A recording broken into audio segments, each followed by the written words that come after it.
I am excellent, thank you. Good, good, good. Great to Well, see you. it's good to see you as well. So tonight we're going to be, as I was saying a few minutes ago, talking about positive perspectives on grief. And before we get started, can you kind of give everybody a little bit of knowledge about your background? Absolutely.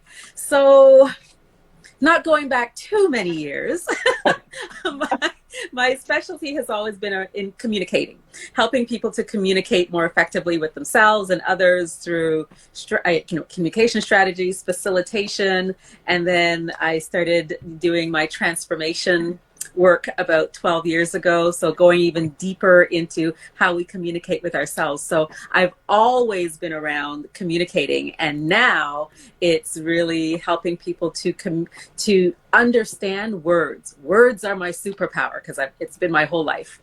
Okay, so let me ask you really quickly, when you say transformation work, kind of what does that entail a little bit? So I know that for me, my mission here on this planet at this time is to be a part of the evolving species, right? And so transformation in terms of helping people to move beyond what we already know to something else, something different, transforming ourselves and transforming our life. And so transforming from the inside out, in order to get a different view of how we live our life.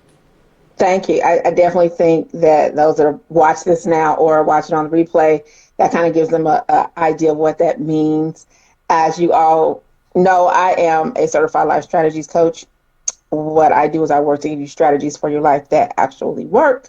A lot of times we think we're planning, we think we're doing something and we're not. So I give you a strategy. And as you also know, I do specialization in grief as well. So those are the two I kind of knock on the door, and I added the grief part about 2 years ago. And I've learned, as you were saying, words make such a difference in the grief perspective, how you handle your grief. And, you know, the one thing I'm trying to do out here in this world as part of my little task of being here is help people understand what is helpful versus what is not, and to change the conversation we have of grief, because the conversations we're having are hurting people, and they're not getting better, and they're not doing what they could be in the capacity of healing with their grief. So normally I have all my questions. I know I sent you and all that. It's my last show of the year, so I'm kind of gonna wing a little bit if that's okay with you. But as far as when we talk about conversation, when we talk about perspective, can you give me an idea how I can have a positive perspective on grief? Because that's the first thing someone's going to say. Well, how can you be positive on your perspective of grief? So can you give me an idea of what that is? Right. And so let's look at the word positive right there. Right? A positive perspective, a negative perspective. Again, you know, when we do that, we put ourselves in a binary state. Right? It's one or the other. And yes, really, at the end of the day, it's neither positive or negative. It's what we're moving through.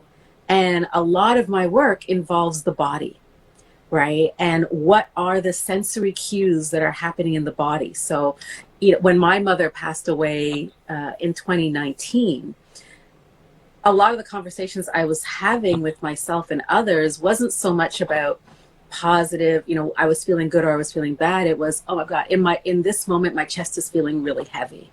Mm-hmm. In this moment, I feel like I've been hit in my stomach, in my gut, right? In this moment, I've got lots of water, you know, tears streaming down my face. And I believe that when we shift our perspective in terms of how we talk about it, and talking about it from the perspective of the body, there's less judgment. So that whole positive and negative conversation actually goes away, because who's going to judge the fact that your chest feels really tight, or that you feel like you've been sucker punched, right? Whereas the other feeling, emotion words, I think, is what gets us in those conversations of, how can you feel so positive? Well, today I feel really light about it, which is different to positive. It is. And I think we get stuck on the positive, negative parts of it. And I don't speak that way. I never have, but that's what other people kind of carry. You know, when I started adding the grief coaching piece into my coaching, a lot of people had stuff to say. You're smiling, you're laughing. Why are you doing that? And I thought, because at some point you've got to turn what you're left with into a level of joy, or you're not going to survive. And so, like you said, using the body as cues. And I remember, I don't know why this particular memory pops up, but the day of the memorial, I had on probably 6-inch heels. And to this day, I didn't feel my feet the whole day. And normally I call myself a 2 hour heel type girl. I'm out of shoes. I'm in my little bare feet. And I used to do that everywhere. You'd see me running around without my little shoes on after about 2 hours, because I want to be in the big heels, but I can't handle it. And I never took the shoes off until I got home and I saw the imprints in my ankles. And I said, I have been in these shoes probably 10 or 12 hours. So in a sense, the body was kind of also protecting me, like, she's just not going to feel nothing until this is done. And we don't realize how many protectors we have from the body, as well as when it's showing us what's wrong. So give us some signs of, let's say you've lost someone and your grief has started. Can you give us a few signs we need to kind of check into that may come up in those stages? Well, I think what you just said is so prevalent, right? You were in these 16 heels and you didn't feel anything. And, in my work, I've come up with a model of 3 to 4 states that we occupy at any point in time. And one of the states is what I call disembodied. And so as you were speaking of that, that's a disembodied state, right? Yeah. We're not actually in there. Right? That's on the money, that one. Right? We are hovering above ourselves. And as you said, the body protects us in that way, right? We are numb. We don't feel anything. And we feel, actually, let me reframe that. It's not that we don't feel anything. We feel the extremes to such a point that we numb ourselves so that we can get through it. Yes. Right? It's like we get into that get or done mode. Yes, and so the next state is cerebral, right? And so when we disembody, we can also tend to then move into cerebral and that get her done. And okay, here's the checklist of everything that I need to do and to get us through, that initial period. And then after that, right, we come into that state of aware. Yes. And we become aware of everything that's actually been going on around us, and all the thoughts come flooding in. And, and it's also, I wanted to bring up, as you were talking earlier, the cultural differences, right, in terms of how we move through grief. When my mom passed away, of course, lots of family came in, and we were at the home for the viewing, and a very, very good friend of mine came, and she's of Italian descent. And she came in and she came up to me and she's like, I could hear you guys from like 2 blocks away, like, because there was so much laughter. We were laughing and carrying on. And she's just like, our grieving process is not like that. She goes, there's wailing and you see people throwing themselves on the casket. Right? We got a little of that too, but not as much. Right? We got a little of that too. Right? And again, there's no good, bad, right, wrong. It's having us become aware of what needs to happen for us to move through. And we move through things collectively. Right. Yeah. Together. And so, that becoming aware of, and sometimes we can't be aware that we're not in here, that we've disembodied, because we're not in here. And it's what needs to happen. Our body goes into habituation. It knows what it needs to do in this moment. And it's in the aftermath. Yes. Right. It's in the and if we were aware sometime, we would probably not make it through what we're going through. Had I been aware that my body was tired, I had been in a suit all day, and whatever else was probably going on, I probably wouldn't have made it through having to worry about what I looked like. Was I sweating? Was I whatever? And, I think the part that you hit the money on the head about cultural, I remember some years ago, before my husband passed, he said they had a class on going to the scene about cultures, and the firefighters who were of Caucasian descent thought it was very stupid, and they didn't want to sit through it, and they didn't want to go through it. And so the guy, my husband said he was completely hilarious, but he was hitting the money on the head. He went through like 5 cultures in the class, and my husband was like, I sat there and watched him, but he was hitting it right on the head with what, you know, African Americans do, what Hispanics may do, what Italians may do, what Jewish people may do. And he said their classes at the time were for right when they come on the scene, and unfortunately someone has passed, and the reactions. And I know he said one firefighter said, well, the thing I hate is black people don't call 911. They just screaming and yelling in the street. Well, what the facilitator had to point out was black people characteristically have known 911 not to show. So they just start grieving right then. It's like, oh, well, they're not coming. Oh, Lord. You know? So I remember I had to come home and say, I learned a lot as well. But he said he saw for the first time where his coworkers had to step back and learn a little respect. And he said a lot of them actually were quiet. Babe, he said a lot of them were actually quiet and shut up for a change. And I hope they learn how to react. And he said it helped him when he went to scenes to better be able to handle things. And I think that's what we have to understand. Culturally, we're all kind of dealing with things differently. People may not understand you sitting and eating a meal if they practice a certain way, or they may not understand the people running around, you know, bringing food in and out of your house and things like that, or just whatever your culture may do. Someone may not understand the mirrors covered in someone's house for Shiva and all those types of things. And so we all just have to be respectful. There's no right or wrong way. We all choose to do what we know culturally. Yeah. And so I appreciate that. Like you said, the body does a lot. You know, you can feel a way that you never felt before. You can't identify it. It's not always headaches and stomachache. It's just sometimes inner feelings that you're like, okay, what is this? Why am I feeling this way? So when someone is saying, hey, I've been dealing with this, I'm starting to feel alone, can you kind of give us maybe 3 signs for them to know if depression is setting in, or if they need to kind of get up and get moving? Can you kind of give us 3 signs of helping someone to see, okay, this is overwhelming me now? Yeah, you know, that's really interesting because each person will move through it differently. Right. I mean, I've got 2 brothers, and all 3 of us move through the grieving process very, very differently.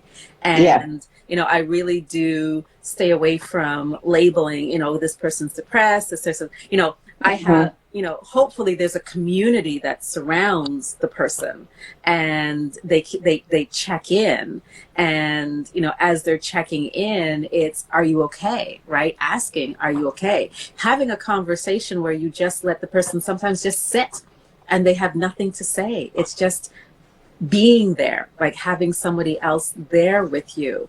I think that because it's such an individual process, when we generalize, you know, you've been in it for too long. Well, it might seem too long for one person, and it's just the right amount of time for another, right? Someone might say, oh my God, you're still grieving that? Like you should be over that by now. Well, they're not. And so how do we shift the conversation to, how can I help you? Right. And how do we shift the conversation in ourselves to say, I need help? Because I think for a lot of us, when we're going through that process, we forget to ask for help. I think that's the biggest thing, to ask for help. I don't know that you necessarily forget. I think sometimes it's more so you're in it. You're in the process. You're dealing with the day-to-day. You're dealing with, people think after the funeral, you go home and you go to sleep and you eat dinner and you go to work the next day. It's not like that. People don't know. For some people, and like we said, everybody's stuff is different. They may be dealing with an estate issue up to 2 or 3 years after the person's death, which puts them constantly back and forth in and out of grief. They may be dealing with, you know, just trying to get back to day to day is harder than a lot of people think. And so I don't think we always forget. I think you're just kind of in the mix, and you sometimes have to stop and say, okay, maybe I do need a little help in whatever capacity. I constantly teach that there's no length of time for grief. I remember when I went back to work after my dad passed, and my boss had said, oh, you're still doing that? I was like, it was 2 weeks ago. how fast? I was like, then I kind of shook out of it because my curiosity piqued, like, how fast do most people come out of grief? It's only been 14 days. So at that point, I kind of shook out my grief about my dad. And I was like, well, how long do most people do this? Right. And it's so funny too, right? And it depends on who you lose. Like, and grief, loss of someone, a parent, a spouse, a child, a sibling, a friend, right? There, depending on how close you were with this person, that plays into it too. And it's not just grief that we're dealing with. It's not just about the loss. It could be about the loss of not having the opportunity to say what you needed to say. Yeah. And so there's guilt could be associated with that. There could also be loneliness associated with that. There could also be happiness associated with that. Yeah. And then you get into that conversation of, well, I'm kind of happy and I can't show I'm happy, right? I'm supposed to be grieving, right? All of these conversations are happening so rapidly inside ourselves and who we are presenting to the world, right? Yeah, it's very true. And that's why you have to look at it as a perspective because, like you said, there's a lot could be tied into someone passing. There's even relief for some people like, maybe they were the caretaker. Or maybe they're just relieved for whatever personal, private reason they had. We don't know. And so it can be a lot of things depending on, like you said, who died, what had happened. For me, with my dad, it was like, I don't have anybody to call. I don't have a lot of people in my life. I had lost my husband and my son, and he was one of the few people I can honestly speak to and know he had support. And I didn't have to worry about anything that I said to him. And so it was like losing everything. And so there are some people out here that have nobody in their grief. You'll see them at the funeral, the big party, the repast, all that, and they go home and not one person contacts them. Right. And not one person says anything to them. So I was one of those types of people, and it shocked me because I had friendships since I was a child. Right. And my family literally turned their back. And this is not news on Instagram. I've confronted my family about this as well.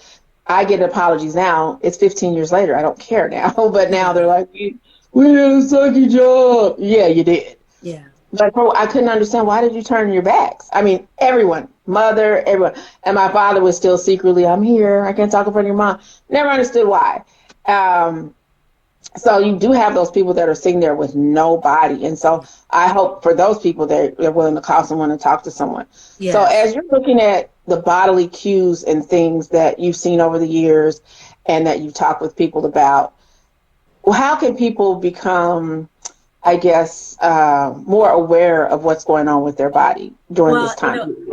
For me, it begins with the breath, right? And I think that a lot of people, as we move through our day, we hold our breath. We kind of do an inhale and we hold, and we hold, and we hold. Yeah, because I just realized I'm doing it now. I was like, I'm doing it now. I'm doing it now. I don't want to know. I did. I was like, hold my breath. I don't know why. I was like, and we don't realize it. So the first step for me is beginning to become aware of my breath. Like, am I actually breathing? And, in my work, I teach people about 4 breaths, the 4 basics: earth, water, air, and fire. Right. Yeah. And so with each breath, information is moved differently. And I find that a lot of times in grief, especially, so, if I use myself as the example with the death of my mom, it was sudden, it was unexpected. And, I got the news and, I called a couple of people. Of course, no one's around when you call it the first time, right? And then finally, one of my girlfriends came over and I just let myself be like, I just lost it. And in that moment of letting all the information move, and so that I could breathe, and taking that fire breath, right? Like just letting it, taking all that space that I needed in order to have that information move is so important. And so the breath plays a big part in that. Am I holding my breath? Is it a water breath? Is it an air breath? Where, is it the earth breath? And we all use the earth breath as a wonderful strategy, because the earth breath, when you inhale and you exhale and you hold on the exhale, what we're doing is we're compacting all that information. And so if you think about over the years of compacting information, there's a lot that needs to be sort of jackhammered to get through. And I think grief is one of those emotions that becomes a really big invitation for us to start the jackhammering. I think so, because like you said, it compacts and you kind of, without realizing, you're not letting it out. You're just kind of pulling more and more in because you're not letting it out. And I hate the belief of, I don't know how to breathe. I breathe every day. I mean, recently I went and got a whole lot of stuff on breath work from the library, and I've been reading up on it. And it just, so much of it makes so much sense about how, no, you don't know how to breathe. We're not utilizing our lungs, our nose, our passageways.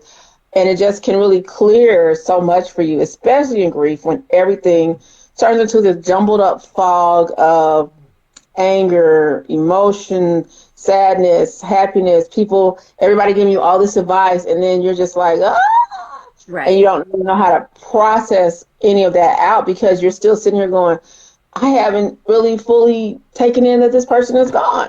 Right. And so I think that's what people miss out on, that you let this emotion it goes from being an emotion to a state. So the grief goes from being an emotion to being an actual physical state that you're like, how did I get here? And so I think breathing is crucial, and learning to breathe is crucial. What made you interested in breathing and understanding how breath work works for the body?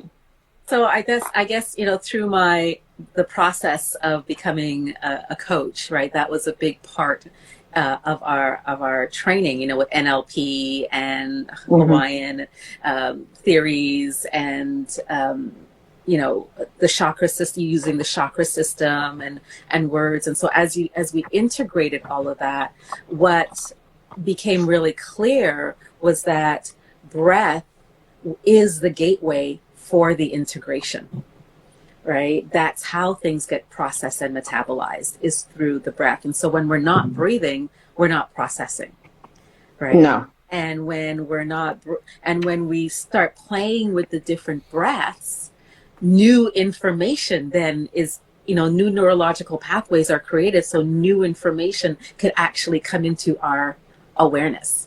And so, and then, life circumstances, right? Grief, we're talking about grief here in the loss of a person. There's grief of, a marriage breakdown. There's grief, in the loss of a job. There's grief of everything. And that's why people don't understand. You can grieve a lot of things. And I don't think people understand that actually they do grieve them whether they know it or not. Like you said, you can grieve the divorce. You can grieve the marriage. You may not be so much grieving the divorce, but you can grieve in the marriage. You can grieve the companionship piece of it. You can grieve that, oh my goodness, I lost my helper with these kids, whatever the case is. But like you're saying, you can grieve so many things. And somebody was saying they don't want anybody to know to me that they were upset they lost their house. I said, then grieve your house. Grieve that you have to live in an apartment around 50 million people. Grieve that you don't have what you once had. Not saying you won't get it again, but you have a right. I think people have to begin to understand you have a right to feel lost to whatever the loss is connected to. Right. And that may not be a person. And sometimes because you lose the person, it's when you lose a whole lot of other things. And then it makes you have a whole set of grieving of different things that you haven't had before. Yeah. So when people have done the breath work and different things with you, what has kind of been some of the things they've told you of how they feel afterwards? Right. So with the breath, so we engage in conversation, and the conversation then leads to what I call the wave of information in the body.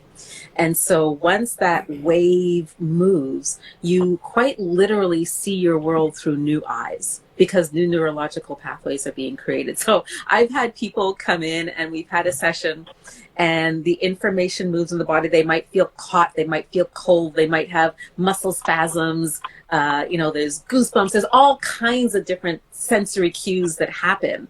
And when that starts to happen, we actually stop talking. And there's a process that I engage that invites that information to move through the body. And when the body settles, then we see where they're at. And I've had people come, say, like, on the drive home, call me like, I have driven this route so many times. I've never seen, and this is the first time that I've seen this, and I'm seeing the trees this way. And I'm like, yeah, because when the body processes the information, your world changes. And so when I say that your world can change in a breath, I mean it, because you're changing everything from the inside out is completely different. I think so. And a lot of people don't understand the way the neural pathways work. So how can you explain that for our audience to kind of understand how do those neurological pathways work, and how do you create the new ones so they kind of get an idea? Right. So neurological pathways, our body loves habit. It loves patterns. And so we become very strategic in how we live our lives, very habituated, right? You could probably get up in the morning and go through your routine and you don't even think about it, right? How you got from your bed to your workplace and you don't even think twice about it. So, when I first start working with people, my first assignment that I give them is change one thing you do in the morning. Change one part of your routine, and you will notice some cues in your body. You'll feel uncomfortable, like I want to go get my coffee before I do this, right? And that is what I'm talking about, right? So first we have to sort of test these things out. And so my invitation for anyone that's listening right now is, if you want to see how habituated your body is with certain things, change one thing in your morning routine when you wake up in the morning. Yeah. And notice that. Right? And when you begin to notice that, you can begin to get curious now about what else? How else am I moving through my day in this habituated way where I'm not even paying attention to all the things that's there, right? And that's for me, this is where the curiosity comes in, and this is where things really start to get juicy. Yeah, so that's good. Yeah, so that the neurological pathways. So when you have the sensory cue and you engage your breath. So let's say, for example, so you say you noticed you were holding your breath, and I'll say, okay, what else is going on in your body? And you might say, okay, well, I'm tight in my chest. So I would invite you to maybe take a water breath, which is a continuous flow for a few breaths. In inhaling and exhaling and noticing. And because you've chosen to take a different breath inside your cellular structure, new pathways are being created right here, right now with that. And so then you might go, okay, well, what would happen if I was to take an air breath? And so you inhale and you hold, and then you exhale, and then you inhale and you hold, and you exhale. And then the next question, okay, so what do you feel now? What are your thought patterns now? So the new neurological pathways create new thoughts. When you shift your breath, you cannot have the same thought. No. And I think that's what people have to understand. It's a clearing of the mind so that these neurons and those synapses get to clicking and working again, because we don't realize we kind of can be a little bit cobwebby up there sometimes because we're not letting that fresh air and that fresh oxygen, that fresh thought process to come through. And so, I appreciate that you were able to kind of explain that for everyone to understand how that works and why it's crucial to do. And I'm going to give a quick example of how much you don't realize your brain is depending on habituation. I worked nights for many years because my husband was a fireman, and so it was kind of a way of having not to have to worry about daycare. I don't remember how we figured that one out, but that was so ridiculous because he was still gone 24 hours. But anyway, long story short, I go work overnight somewhere. And one night, I did have an accident. It wasn't probably as bad as I guess it could have been. I ran into a car. I get off at 7 a.m., so I headed home. And I fell asleep on the way home. And lo and behold, I was less than 5 minutes from my house. And the officer said, well, what happened? And I said, I guess I got sleepy and I must have fell asleep. And he said, your brain drove you home. Your brain drove you. Because I got right to the light that I ran into the back of the other car into was my light to turn. And then I would have been almost to the house. So literally your brain has already, if you're doing it every day, and my brain had mapped out, she does this every day at 7 a.m., no matter how sleepy she is. And that day it was cold. I had the heat blasting. And I remember my husband said, why do you have this heat on? He said, I'm so cold. I can't stay awake. And I can't stay awake when I'm cold. So I needed the heat, and then I was sleepy. But my little brain was like, it just kept driving that car. So I literally, and I remember the police officer saying, the car didn't wander. You literally were driving while you were asleep. So we have to understand that can happen in any state, that our brain takes over. You ever been somewhere and you're driving, you're like, why am I at this grocery store instead of where I thought I was going? Right. So people don't realize that interconnection in the brain, when the neurons and the synapses and the neurological pathways are all kind of coming together, that there's a pattern they're following. Yes. And we can bring new patterns into it all the time. And I think especially with grief, because grief can start taking you to a pattern that you don't know how to handle. So it helps to breathe and constantly bring in new thought processes as you're going through the grief. So bring in new things you haven't done before. What do you think of, exercises and yoga and things like that when someone is going through grief? Are those types of things helpful? Absolutely. And I think the conversation that we have with ourselves is also really important to pay attention to, and this is where the word expectation comes in for me. What's the expectation? So this is where the crazy happens. So we have expectations. We have expectations of ourselves. We have expectations of others. And then we have the expectations that we think other people have of us. Right? And this is where the crazy happens.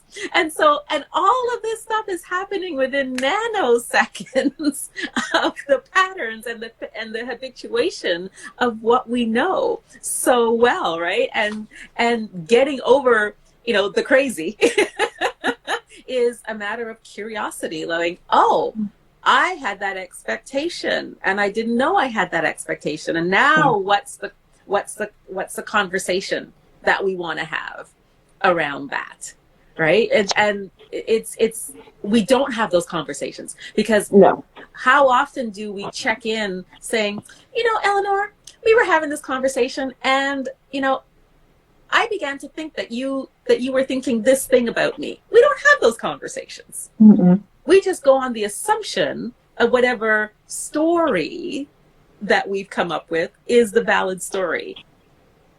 And sometimes people aren't thinking about us at all. I hate to burst those bubbles, but sometimes, and I know, I've gotten that about myself before, and I'm thinking, man, I might have been thinking about a corn dog. No offense to you. I probably truly, and people don't even believe me, and I'm like, I swear to God, I'm probably not thinking about whatever you thought I was thinking about. And, I have one of those expressive faces, so it's like, that doesn't mean anything. We want so much to kind of put people in this place. And I think even with grief, the one thing that I paid attention to when I was going through it was how uncomfortable people make you trying to make you comfortable. And I don't mean with words. People think in grief you're supposed to change everything. Come stay in my house. I don't know you.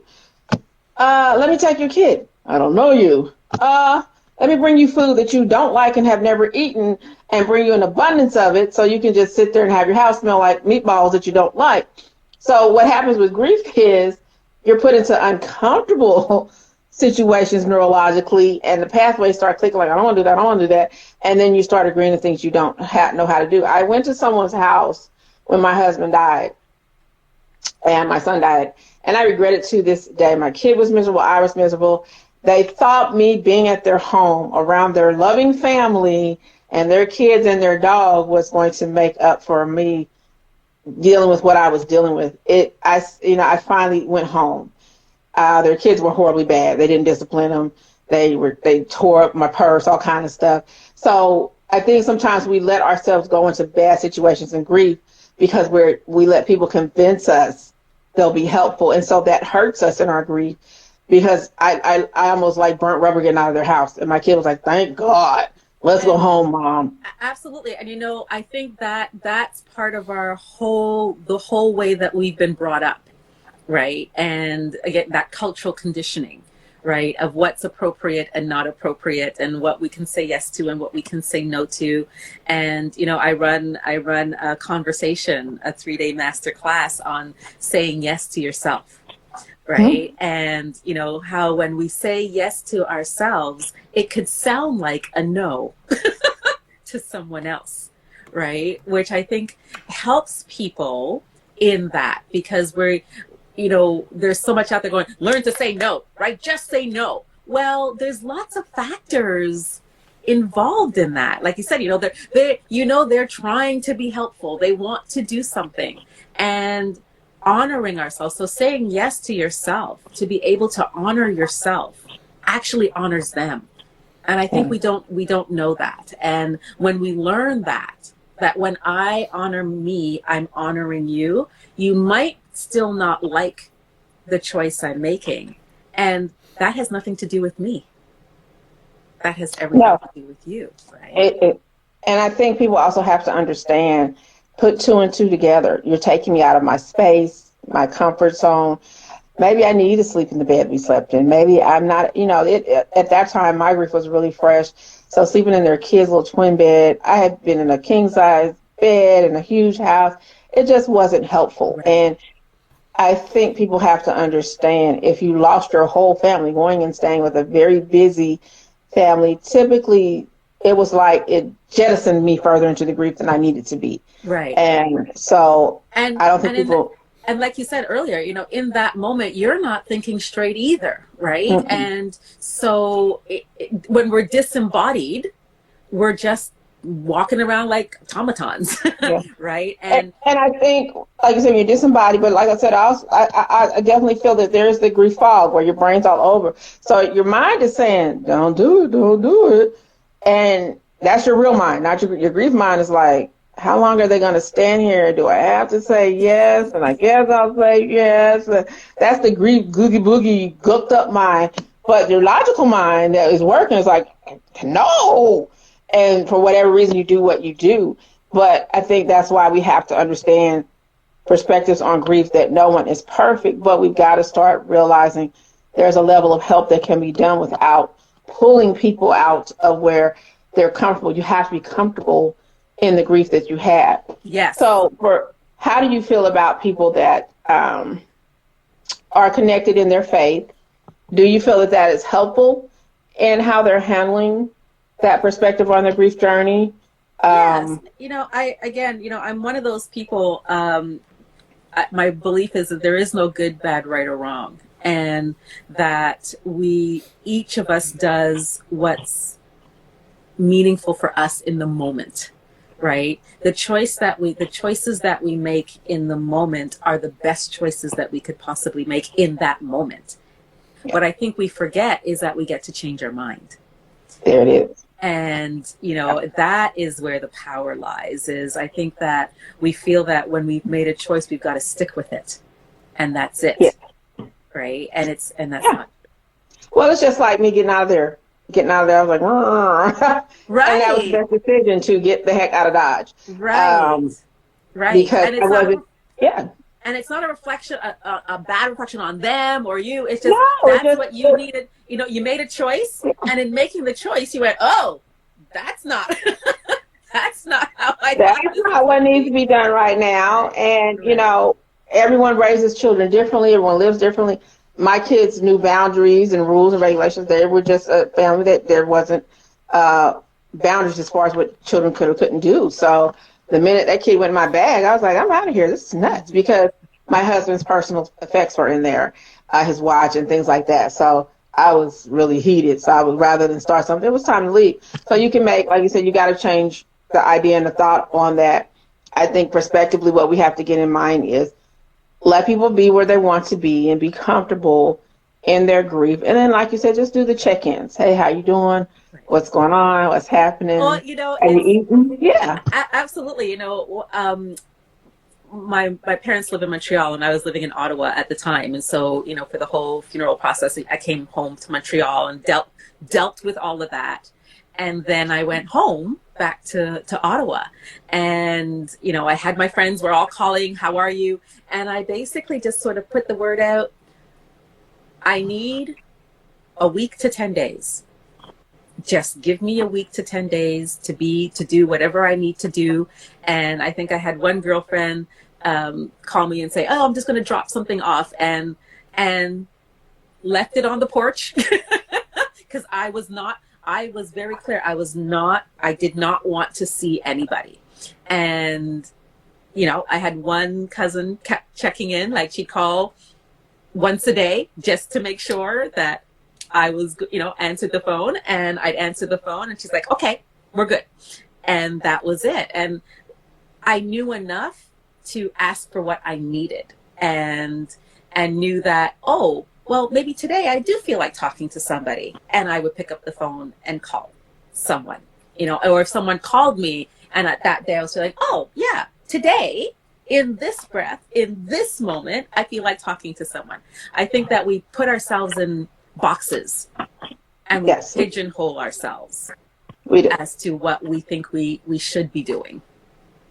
We definitely do. And I think that's where we have to, like you said earlier in the conversation, know when it's time to ask for help. And people think that means something emotional. No, that could just mean I need dinner. Could you please bring dinner? I just don't feel like getting in a car. I don't want to be around people. That's a sign of just needing some basic help, that you don't want to go out and fool around, because you may not be emotionally in a space of being patient or talking to people with kindness. So yeah, there's nothing wrong with simple things. Hey, the house is a mess. Can you call a maid service? I don't feel like calling. I don't feel like setting it up. Right. We have to know when we need the help. We cannot always say it's for everybody else to check in. It's great that they do. It's wonderful if you have it, but some people don't. So you have to know when to say, hey, I'm going to need a little help. And some people will simply say, oh, I had one person that I said I needed some help with. He said, I thought you had help. Your whole family was there after the funeral. And I said, and they went to their houses and never came back. He was like, ooh.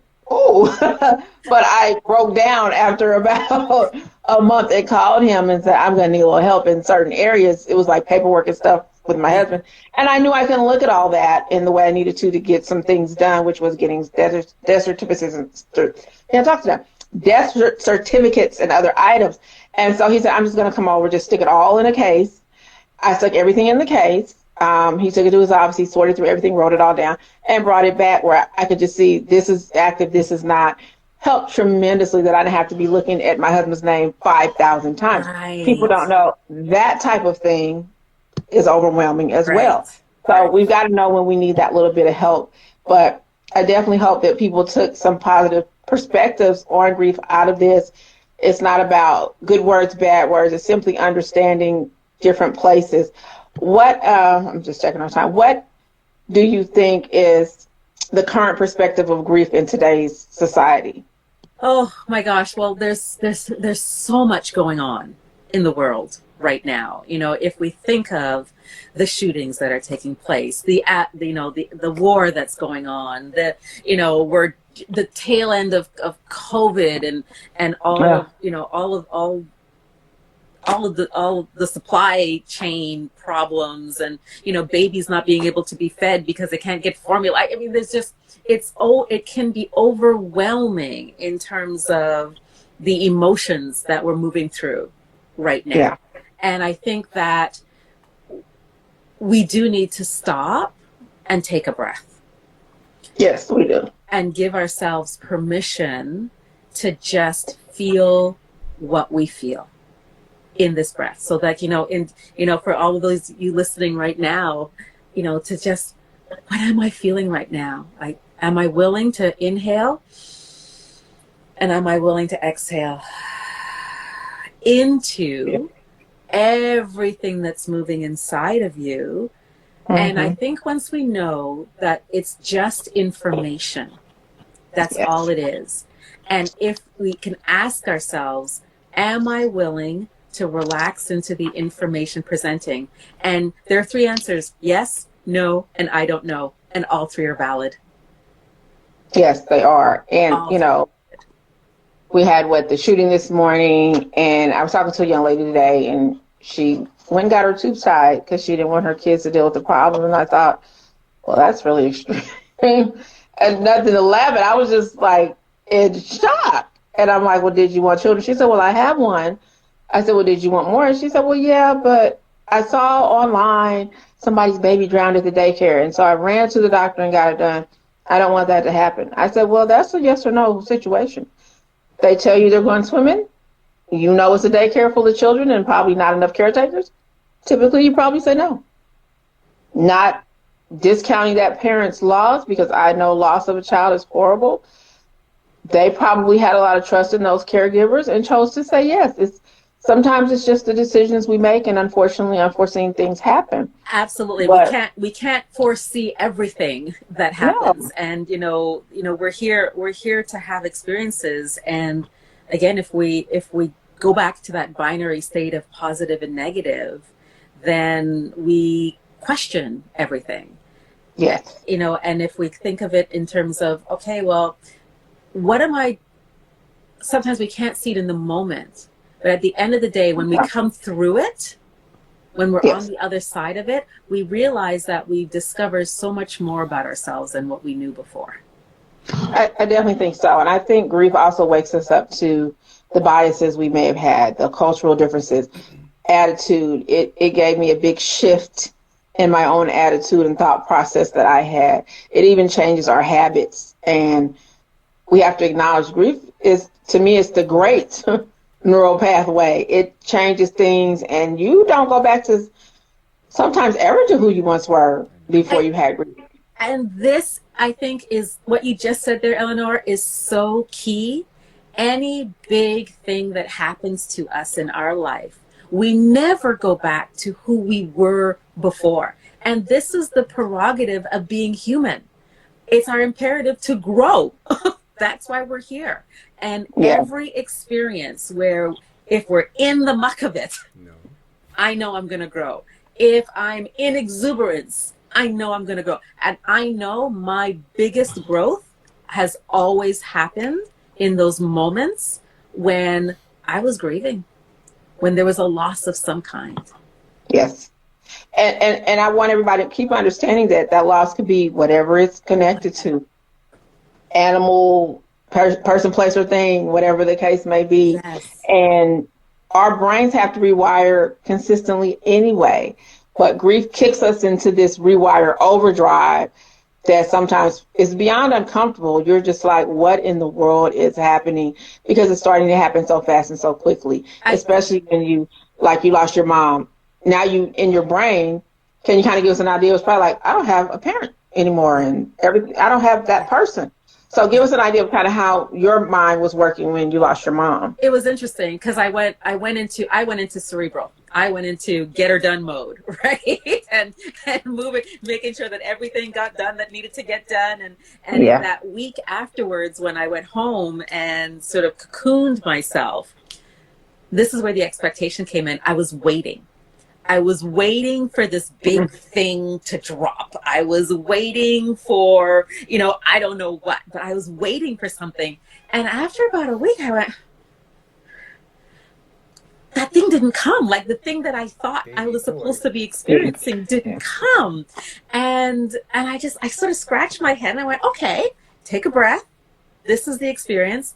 And then what I realized though now since then is around the time, about a month into coming for the anniversary, I drop into something you know, and Mm-hmm. I'm gonna say the word melancholy kind of thing. I drop into Mm-hmm. this thing inside of myself, and it sometimes takes me a couple of days or weeks to realize, oh, right, this is what's Yeah, going on, it right? does happen. And I think our expectations of what we think grief is supposed to be and Got to be the close. reality of what it is for us, I think we need to be gentle with ourselves. We do, because we're not even close to understanding it, because it's a game changer. And what we've been taught about grief doesn't necessarily work in the true actual grief process. I'll put it like that. So let me ask you, do you have any last words for us this evening? And can you tell us what's going to be going on in your world? Sure, yeah. So my last words are, my invitation is for you to take a breath, drop in. Everything that's moving inside of you is just you, and you're okay. And you will be okay, even though you don't know that yet if you're moving through this process. And you know, this is why there are people like you, Eleanor, in the world, right, to help have Oh, those yeah. conversations. And this is why we do the work that we do. Yes, And yes. so right now I'm working on my second book. I had a book launch last year. I co-authored a book with 28 people last year, and I'm working on my own book this year that will be coming out Yay! in the fall. So I'm quite excited about that. And just, you know, talking to people a little bit more about the words, breath, and the body, and how it all comes together. And just I want to say thank you for having me, and the fact that this is your last show of the season. I'm Well, thank you. And I said, oh, that just seemed like it just fell right together. It was so crazy, because I had some stuff come up, and I was like, well, my other two ladies needed to reschedule. And I said, well, you know what? Maybe we'll just go ahead and end the season early, because they were asking about July. And I thought, you know, I've got a conference I'm speaking at, and I'm in a co-authored book in July. So I thought, well, that's just sometimes where God steps in and says, I'm going to give you a couple weeks back and take care of your business. So I thank you so much for being on the Grief Walk Talk show. The reason I call that is just that you are walking a journey that you had no idea what you're supposed to do on it, and it's your own walk. It's a walk. Nobody can walk for you, or even though it might be people on it, the grief is still totally different. The grief for your mother versus your father is different. The grief for a son versus a parent, all those things are different. And I learned that myself in losing different people, the different types of grief that you feel. I can't go next door and feel what my son feels, because he lost a father and a brother. I haven't lost a sibling. I lost a husband and a child. He hasn't lost a child. So I'm glad you were able to kind of come on and help us this evening. I'm glad you're going to have your book coming out, and I hope it's going to teach us more about the body and all those things that work together to help us through everything. So I appreciate you being on the last show of the season. I think you're just amazing. You guys check her out at LJ Weiss. And Lisa, can you give us where we can find you on social media? Absolutely. So you can find me on Instagram at Lisa J Weiss. My website, Lisa J Weiss. Facebook, Lisa J Weiss. Love it. So if you plug in Lisa J Weiss, I will come up, and I'm always happy to engage and to help, because that's why I'm here. Well, she's Lisa J. Weiss across the board, you guys. And you all know I am what? I'm BiggerFishToFry coaching across the board.